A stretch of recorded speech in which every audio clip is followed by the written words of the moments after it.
अस्सलामुअलैकुम जी, welcome back. और आज हम शेयर करने जा रहे हैं 10 सिंपल मनी सेविंग टिप्स जो कि आपको बहुत हेल्प आउट करेंगी जब भी आप चाहते हैं कि आप स्मार्टली शॉपिंग करें। जी, तो टिप्स कोई ज़्यादा मुश्किल नहीं है। अगर आप इन टिप्स पे अमल करते हैं तो डेफ़िनेटली आप अपना बहुत सारा वक्त भी बचा सकते हैं और अपना पैसा भी बचा सकते हैं। तो सबसे पहली टिप तो ये है कि क्रिएट अ बजट। सबसे पहले आपके पास जी एक बजट होना चाहिए। आपको पता होना चाहिए कि आपकी इनकम क्या है और आपके जो एक्सपेंसेस हैं उसके अकॉर्डिंग वो आपने किस तरह से सेट करने हैं। तो जब आप अपना बजट सेट कर लेंगे और आप ये देख लेंगे कि आपने अपने ग्रॉसरी बिल्स हैं या अपने मिसलेनियस बिल्स हैं वो किस तरह से पे करने हैं, आपके इलेक्ट्रिसिटी के बिल्स हैं, डिफरेंट आपके घर के खर्चे हो सकते हैं जो कि आपको प्लान करने पड़ते हैं। तो जब वो सारे खर्चे प्लान हो जाते हैं, आपके सामने आ जाते हैं, तो उसके बाद आपका जो बजट है वो सेट आउट हो जाता है और आप देखते हैं कि जी ये हमारे पास हमारी इनकम है और ये हमारे एक्सपेंसेस हैं और हमने इसमें रहते हुए ही मैनेज करना है। तो जब आपका बजट सेट हो गया तो सबसे पहला काम तो जो है वो आपने वाइजली अपने लिए गोल सेट कर लिया कि जी आपको क्या बाय करना है।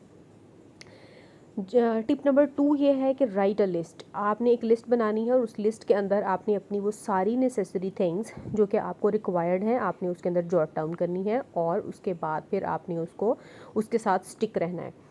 आपने कोई भी इम्पल्स शॉपिंग नहीं करनी है। क्योंकि लिस्ट बनाने का मकसद ही यही होता है कि जब आप एक आइटम्स की एक डेफिनेट सी लिस्ट बना लेते हैं तो उसके बाद फिर आपको वही वाली आइटम्स ही ज़रूरी चाहिए हैं। उसके अलावा आपने कोई भी इस तरह की चीज़ जो कि आपके बजट को आउट करेगी आपने बिल्कुल भी वो बाय नहीं करनी है। जी, टिप नंबर 3 ये है कि वेट फॉर सेल्स। समटाइम्स ऐसा होता है कि हमें अपने सीजनल क्लोथ्स लेने होते हैं या फिर अपने लिए शूज़ वगैरह लेने होते हैं। हाँ, अगर कोई आपकी फैमिली में इवेंट आ गया है फिर तो ज़ाहिर है कि हमें कुछ चीज़ें ऐसी होती हैं कि जो कि हमें ज़रूरी ख़रीदनी ही ख़रीदनी होती हैं। लेकिन जिस तरह से सीज़नल क्लोथ्स होते हैं, अपने होते हैं, बच्चों के होते हैं, तो आप कोशिश कीजिए कि सेल्स का इंतज़ार कीजिए क्योंकि जब ऑफ्स वगैरह डिस्काउंट्स वगैरह लगे हुए होते हैं तो आपको सेम जो फैब्रिक है या सेम क्वालिटी है अपने अपैरल की वो आपको मिल जाती है बहुत ही रीज़नेबल प्राइसेस के ऊपर और इस तरह से आप अपना काफ़ी सारा जो कीमती पैसा है वो बचा सकते हैं।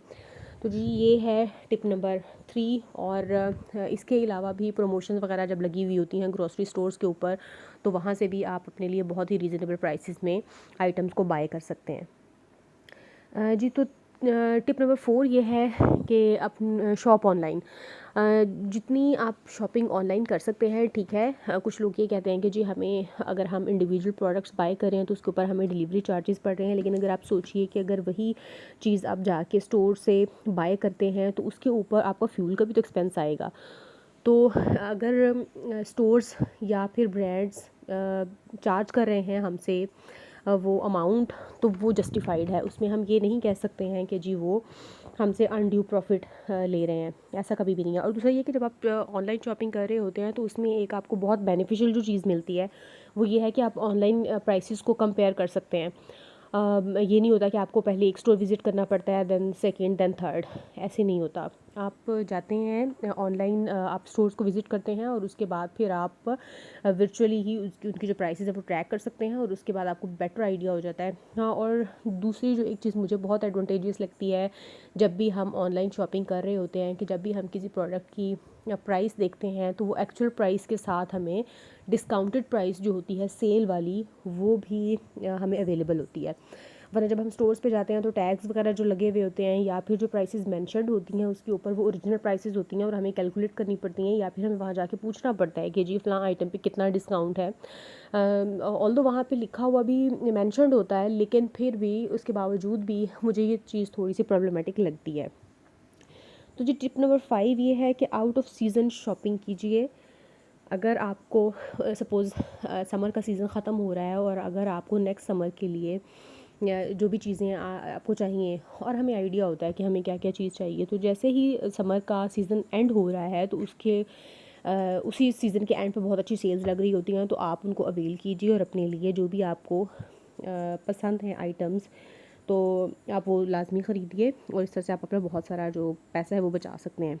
जी, तो टिप नंबर 6 ये है अवॉइड वॉन्डरिंग। जब हम कोई भी लिस्ट भी इवन अगर आपके पास बनी हुई है और अगर आप चले जाते हैं और आप यूं ही वंडर अबाउट करते रहते हैं और आप एक जगह से दूसरी जगह, दूसरी से तीसरी, और आप यूं घूमते फिरते रहते हैं, तो आपके पास काफ़ी सारा जो टाइम है वो वेस्ट हो जाता है। और समटाइम्स ये भी होता है कि हम विंडो शॉपिंग करते करते बहुत सारी गैर ज़रूरी चीज़ें जिनकी हमें ज़रूरत नहीं होती है हम वो घर ले आते हैं, और इस तरह से ना सिर्फ हमारा बजट आउट हो जाता है बल्कि हमारे पास गैर ज़रूरी चीज़ों का एक ढेर इकट्ठा हो जाता है जिसकी हमें समटाइम ज़रूरत भी नहीं होती। तो जी इधर उधर घूमने की बजाय आपको पता होना चाहिए कौन सी डेस्टिनेशन जो है वो उस पे जाके आपको आपकी मतलूबा चीज़ मिल सकती है। तो कोशिश कीजिए कि वहीं पे ही जाइए, उसी जगह को विज़िट किए और वहाँ से जाके अपनी मतलूबा चीज़ ख़रीदिए और उसके बाद डायरेक्टली आप जो है वो घर का रुख करें। टिप नंबर जो 7 है वो ये है कि spending less is not saving. Sometimes हम कम खर्चने के चक्कर में अपना बहुत सारा नुकसान कर लेते हैं। फॉर एग्ज़ाम्पल जब हमें पता चलता है कि जी buy one get one free का ऑफ़र है, तो हम क्या करते हैं कि वो चीज़ ख़रीद लेते हैं। अच्छा, जो चीज़ हमें अब फ्री में मिल रही है समटाइम्स हमें उसकी ज़रूरत नहीं होती, क्योंकि हम एडिशनल प्राइस पे करके उस चीज़ को लेके आ रहे होते हैं जिसका हमें एहसास नहीं होता है। तो फिर क्या होता है जी कि हमारे पास एक बल्क जो है घर में इकट्ठा हो जाता है, और वो बल्क हमारे समटाइम्स किसी काम का नहीं होता, और हमारी जो कीमती मनी है वो वेस्ट हो जाती है। तो इस तरह की चीज़ें इकट्ठी करने से बेहतर है कि आप स्टिक रहें अपनी शॉपिंग लिस्ट के साथ, ताकि आपको अंदाज़ा हो कि आपको क्या ख़रीदना है और क्या नहीं ख़रीदना है। और जो टिप नंबर 8 ये है कि ईट फर्स्ट देन शॉप। घर से कभी भी खाली पेट मत जाइए, क्योंकि जब आपको भूख लगी हुई होती है और आप किसी भी ग्रोसरी स्टोर में जाते हैं या सुपरमार्केट में जाते हैं, तो आप वहाँ से बहुत सारी इस तरह की गैर ज़रूरी चीज़ें इकट्ठी करके ले आते हैं जिनकी आपको ज़रूरत नहीं होती है। और समटाइम्स हम वो कुछ भी ले आते हैं जो कि हमें सिर्फ टेम्पटिंग लग रहा होता है, लेकिन हमें उसकी कतन ज़रूरत नहीं होती, ना ही वो हेल्थ वाइज बेनिफिशियल होता है। तो वो चीज़ें हम इकट्ठी करके अपने पास ले आते हैं। जी टिप नंबर 9 ये है avoid convenience items. Convenience items जो हैं वो बिल्कुल भी मत लीजिए, क्योंकि रिटेलर्स को पता होता है कि हम चीज़ों को ख़रीदने के शौकीन हैं। तो कन्वीनियंस आइटम्स जो हैं समटाइम्स हमें प्रीमियम कॉस्ट पे मिल रहे होते हैं, तो उनके अपने रिटेलर्स जो हैं उनके अपने हिडन मोटिव्स होते हैं उसके अंदर। तो बिल्कुल भी मत ख़रीदिए। चॉप्ड और प्री कुक्ड फूड जो होती है ग्रॉसरी स्टोर्स के ऊपर, वो हमें बहुत आसान तो लग रही होती है कि जी हमारे लिए बहुत आसान है, लेकिन एक तो हमारे हेल्थ वाइज वो बिल्कुल भी अच्छी नहीं है, दूसरा ये कि आपको वो एक्सपेंसिव भी पड़ती है। जब आप जाके वही चीज़ सेम ख़रीदते हैं अपने लिए फ़्रेश और ऑर्गेनिक, तो वो ना सिर्फ आपको हेल्थ वाइज फ़ायदा देती है बल्कि वो आपके लिए बहुत बेहतर भी होती है। और जी टिप नंबर 10 ये है कि गो सोलो। अकेले जाइए, क्योंकि जब आप बच्चों के साथ जाते हैं, और मैंने भी ये चीज़ एक्सपीरियंस किया है कि जब बच्चों के साथ आप जाते हैं ग्रॉसरी करने के लिए, तो वहाँ से बच्चे अपने मकसद का बहुत सारा स्टफ़ इस तरह का इकट्ठा कर लेते हैं कि जिसके अंदर कैंडीज़ होती हैं, जंक फूड होता है, पैकेट वाली चीज़ें होती हैं, और बॉटल वाले जूसेस होते हैं। तो ये सारी इतनी एक्सपेंसिव चीज़ें हमारे घर में आ जाती हैं कि हमारा जो समटाइम्स बजट होता है वो बिल्कुल ही आउट हो जाता है।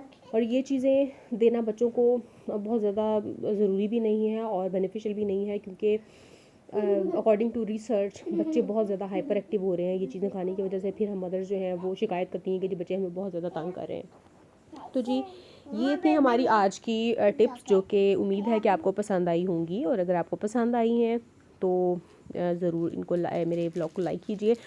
और मिलते हैं जी किसी अगले व्लॉग में किसी और अच्छे टॉपिक के साथ। तब तक के लिए अपना बहुत ख्याल रखिएगा। अल्लाह हाफ़िज़।